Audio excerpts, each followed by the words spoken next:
Ladies and gentlemen of the press, distinguished guests, and fellow Burkinabe, thank you for gathering here today. As the president of Burkina Faso, I stand before you not just as a leader, but as a son of this soil, a guardian of our history, and a witness to the unyielding spirit of our people. Today, I want to speak to you about a wound that has never fully healed in the heart of our nation, a wound inflicted by forces far beyond our borders, yet one that bleeds right here in Ouagadougou.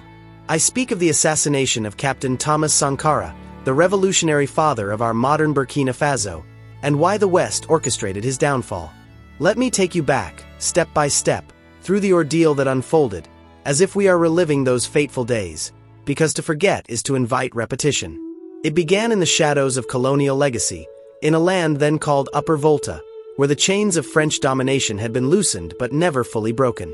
Thomas Sankara, a young military captain with fire in his eyes and truth on his lips, rose to power in 1983 through a popular revolution.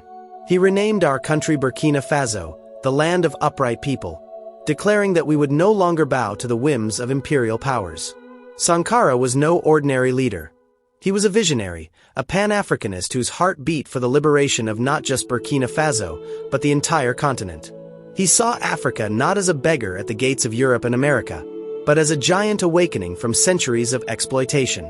From the moment he took office, Sankara set about transforming our nation with a ferocity that terrified the West. He launched massive vaccination campaigns that immunized millions of children against diseases like measles and polio, reducing infant mortality in ways that Western aid programs had promised but never delivered. He built schools and clinics, promoted literacy, and empowered women by banning forced marriages and female genital mutilation, declaring that the revolution cannot triumph without the emancipation of women. He nationalized land and distributed it to the peasants who tilled it, ending the grip of feudal landlords and foreign agribusinesses that had kept our people in poverty. Sankara lived what he preached. He sold off the government's luxury cars, reduced his own salary to a modest level, and rode a bicycle to work, showing that leaders must serve, not lord over, the people. But it was his unyielding commitment to self-reliance that truly marked him as a threat. Sankara rejected the poisonous aid from the International Monetary Fund and World Bank, calling it a tool of neo-colonial control designed to keep Africa indebted and dependent. At the United Nations and the Organization of African Unity, he thundered against the hypocrisy of Western powers. "He who feeds you, controls you," he said, exposing how France, the United States, and their allies used debt as a noose around our necks. He refused to pay the odious debts inherited from colonial times, arguing that they were chains forged by exploiters to perpetuate slavery.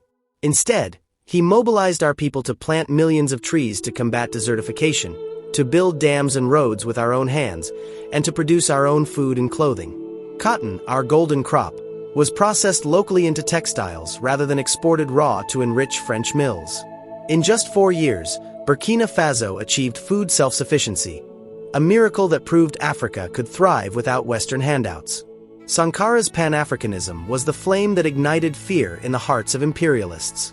He dreamed of a united Africa, free from borders drawn by colonizers, where resources like gold, uranium, and oil would benefit Africans, not multinational corporations.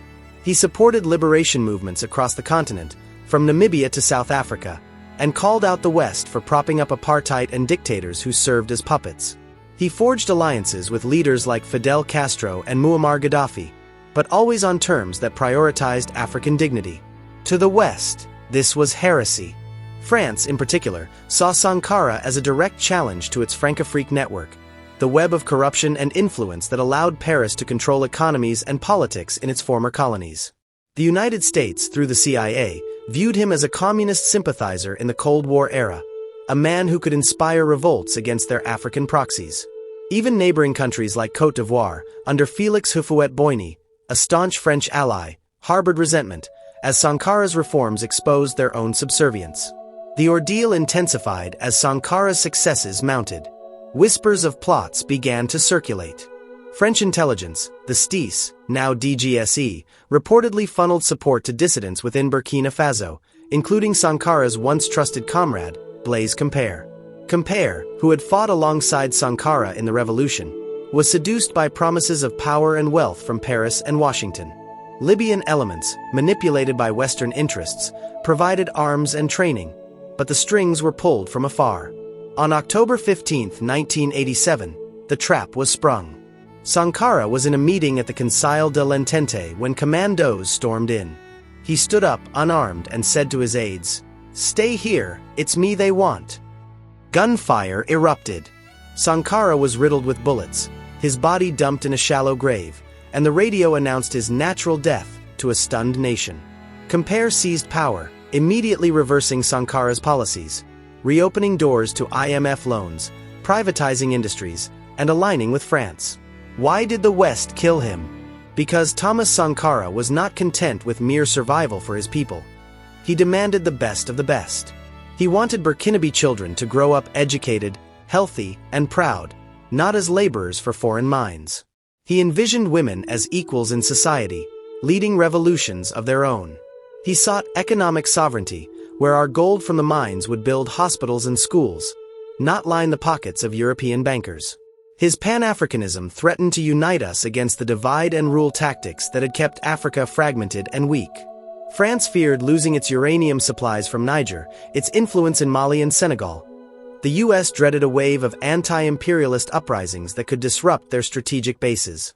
Sankara's revolution was a mirror reflecting the ugliness of neo-colonialism, and they shattered it to preserve their illusions of benevolence. But let us delve deeper into the betrayal, into how the West's fingerprints were everywhere yet hidden for decades. Compare's regime suppressed investigations, but testimonies later revealed French military advisors in Abidjan coordinating the coup, CIA informants passing intelligence, and even Liberian warlord Charles Taylor admitting involvement tied to Western backers. Sankara had humiliated French President François Mitterrand during a state visit, accusing him of harboring terrorists and supporting apartheid, words that echoed across Africa and stung the Élysée Palace. The West killed him because he proved that Africa could stand tall without their crutches, that our resources were ours to harness for dignity and progress. He wanted the absolute pinnacle for his people. Not just bread, but sovereignty. Not just peace, but justice. Not just life, but a life of purpose and pride. And as we reflect on this dark chapter, we must ask ourselves what it means for today, for the struggles we face now. As we reflect on this dark chapter, the cold-blooded elimination of Thomas Sankara, a man whose only crime was daring to dream of a Burkina Faso where our children would inherit not chains, but choices, we must confront the harsh light it casts on our present. If the West could orchestrate such a ruthless act against one of Africa's brightest lights, a leader who embodied the unquenchable thirst for justice and self-determination, why on earth would we ever believe they mean well for Africa at large? Why cling to the illusion that those who spill our blood for profit could suddenly become benevolent guardians of our future? Let us peel back the layers of this deception, layer by painful layer, to see the truth that has been buried under decades of propaganda and puppet regimes. Consider the manner of Sankara's death. Not in battle against an external foe, but betrayed from within, with the invisible hands of France and the United States pulling the strings.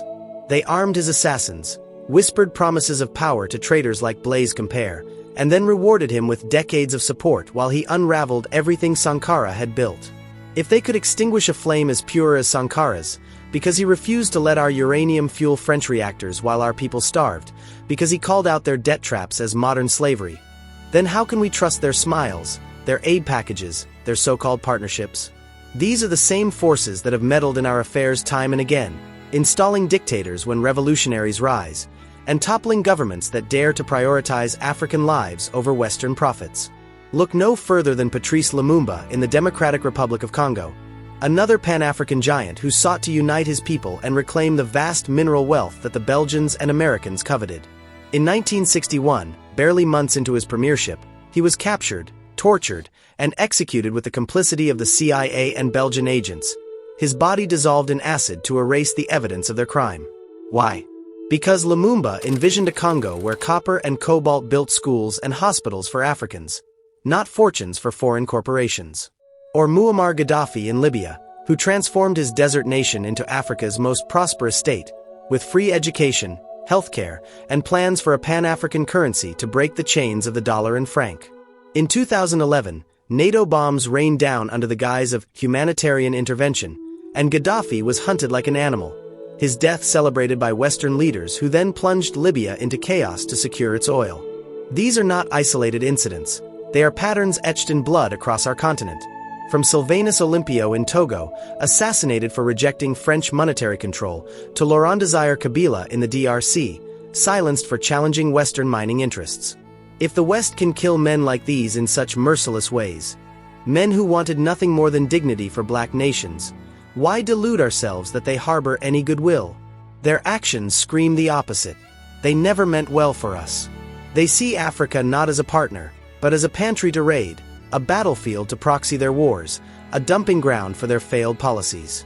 That's precisely why my government is fighting tooth and nail to chase them out of our continent, to sever the tentacles of neo-colonialism that have strangled us for too long. We have expelled French troops who claimed to fight terrorism but only sowed division and dependency.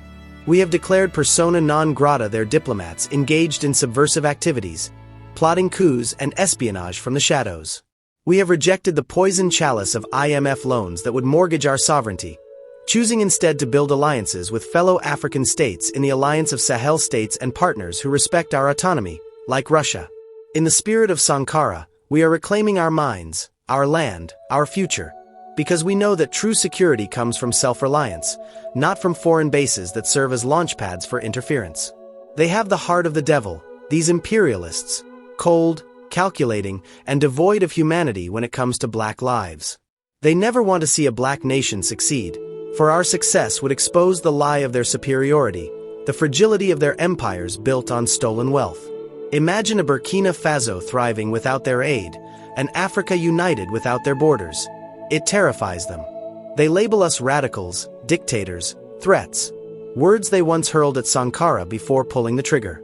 They arm jihadists to destabilize us, then offer to help with counter-terrorism that conveniently secures their resource access. They sanction leaders who oppose their evil plans, plans that keep us in perpetual debt, our youth migrating in desperation, our resources flowing northward while poverty flows south. But we see through it now. Their media ignores our progress, their agents plot our downfall, because a successful black person, a defiant black nation, is their greatest nightmare. And yet, this awakening is spreading, from the streets of Ouagadougou to the sands of the Sahel. And yet, this awakening is spreading, from the streets of Ouagadougou to the sands of the Sahel, a fire that no amount of Western deceit can extinguish. My people, can't you see it? When Thomas Sankara was gunned down on that fateful October 15, 1987, the West didn't mourn. They rejoiced in silence. Their puppet Blaise Compaoré stepping into the void to do their bidding. They had orchestrated the coup through whispers and weapons, with French intelligence coordinating from the shadows and CIA fingerprints on the plot. All because Sankara's defiance threatened their stranglehold on our continent.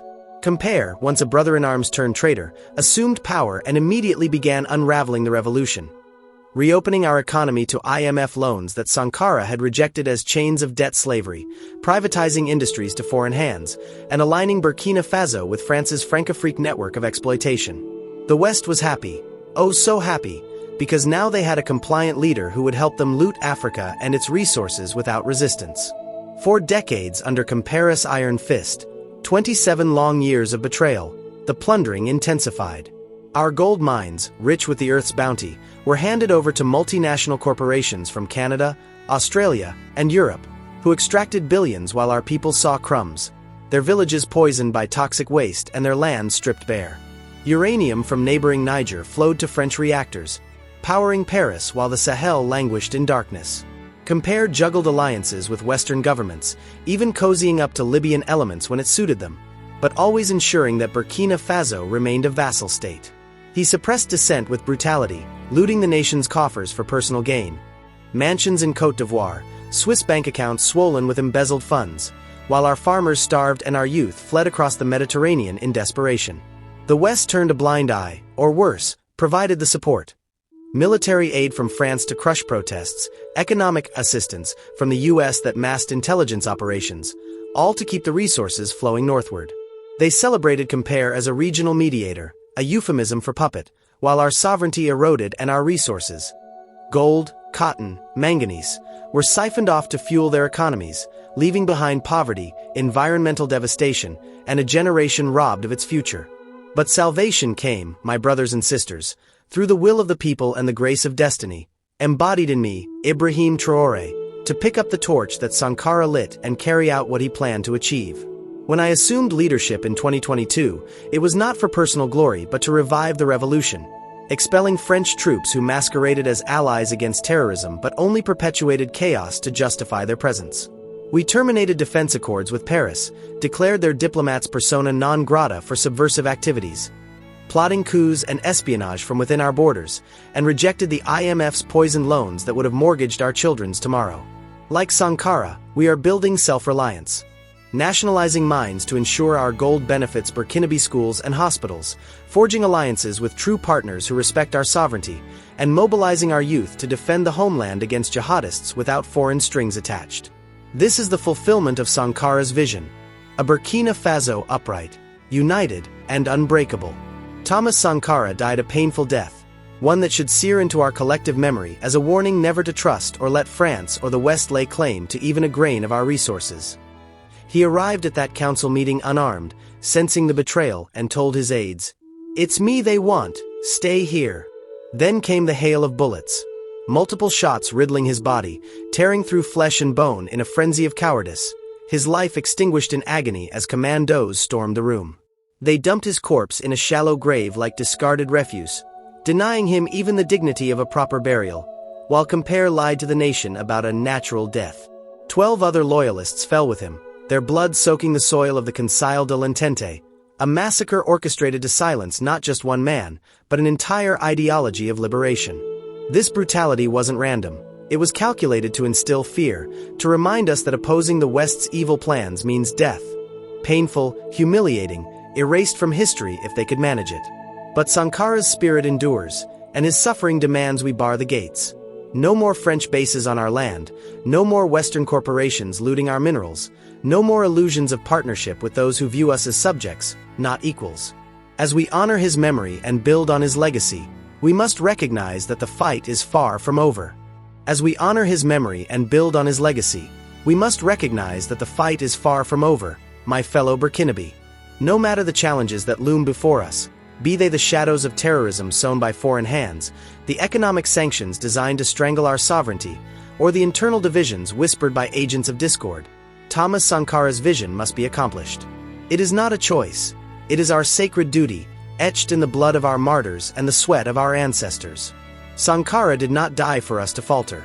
He lived and perished so that we might rise, unbreakable, to forge a Burkina Faso that stands as a beacon of development, self-reliance, and African pride.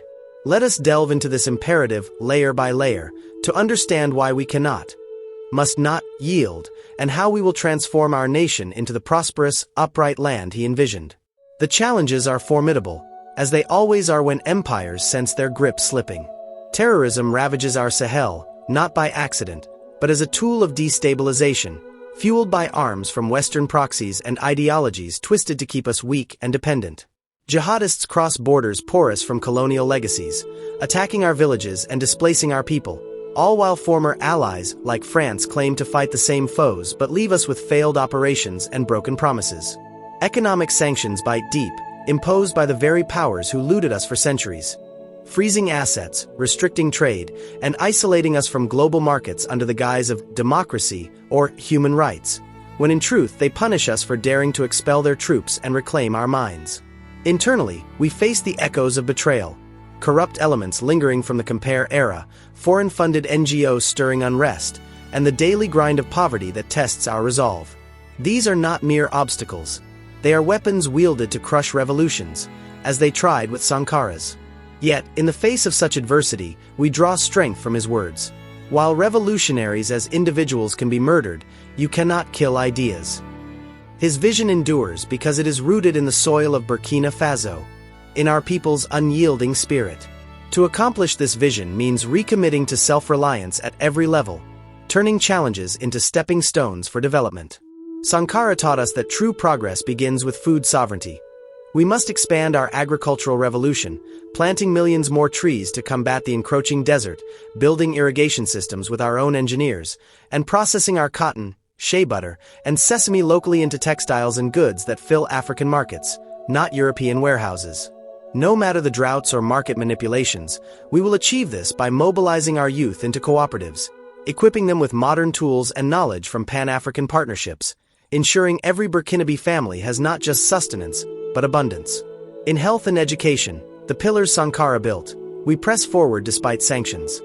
Constructing clinics in every village with solar-powered facilities, vaccinating against diseases that prey on the vulnerable, and educating our children in curricula that celebrate African history, science, and innovation, free from Western distortions. Imagine schools where girls lead in STEM, where literacy rates soar to 100%, turning our nation into a hub of inventors and thinkers who solve our problems, not beg for solutions. Economically, we delve deeper into Sankara's blueprint of sovereignty, nationalizing our gold and manganese mines fully, using revenues to fund infrastructure. Roads linking Ouagadougou to Bobo Dioulasso and beyond, high-speed rail connecting us to Mali and Niger in the alliance of Sahel states, and renewable energy grids harnessing our sun and wind to light every home. Challenges like capital shortages? We overcome them through barter deals with true allies, investing in local industries that produce everything from bicycles to solar panels, creating jobs that keep our youth here, building wealth that stays in Africa. Militarily, we fortify our defenses not with foreign bases, but with a people's army trained in asymmetric warfare, equipped through African solidarity, to eradicate terrorism once and for all. Pan-Africanism is the thread weaving it all, uniting with neighbors to create a common currency, shared resources, and a continental front against exploitation, ensuring no black nation stands alone against the devil's heart of imperialism. Making Burkina Faso a better, developed place means embodying Sankara's holistic dream, where women are empowered as equals, leading in government and economy, where corruption is uprooted like weeds, with transparent governance that serves the upright people, where culture flourishes, our music, art, and traditions celebrated globally without dilution. It means environmental stewardship, reforesting our lands to reverse climate change imposed by industrial polluters abroad. No matter the assassinations attempted, the propaganda campaigns, or the economic sieges, we persist because Sankara's vision is our compass. A developed Burkina Faso where prosperity is measured not in GDP dictated by the World Bank, but in the smiles of healthy children, the pride of working adults, and the security of elders who recount our triumphs. My people, this is our moment. Let us march forward, hand in hand, with the fire of revolution in our hearts. Thomas Sankara lives through us. His vision will be accomplished, and Burkina Faso will rise as the land of upright people, forever free, forever strong. Thank you, and may God bless our nation.